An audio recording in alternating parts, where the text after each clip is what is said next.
இந்தியாவை பொறுத்தவரை,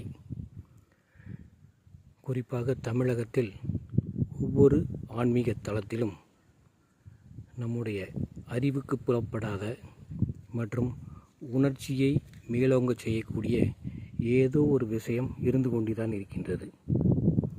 சில 100 படிகள் இந்த கல் மலையில் ஏற்படுத்தப்பட்டது ஒரு அதிசயம் என்றால், அங்கு அமைக்கப்பட்ட திருக்கோயில் ஒரு அதிசயம்.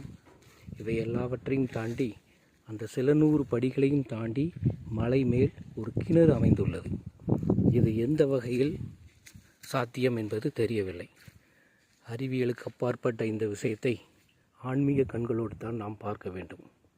சிவாய நம. ஓம் சக்தி. விநாயகரே நமக. ஓம் முருகா.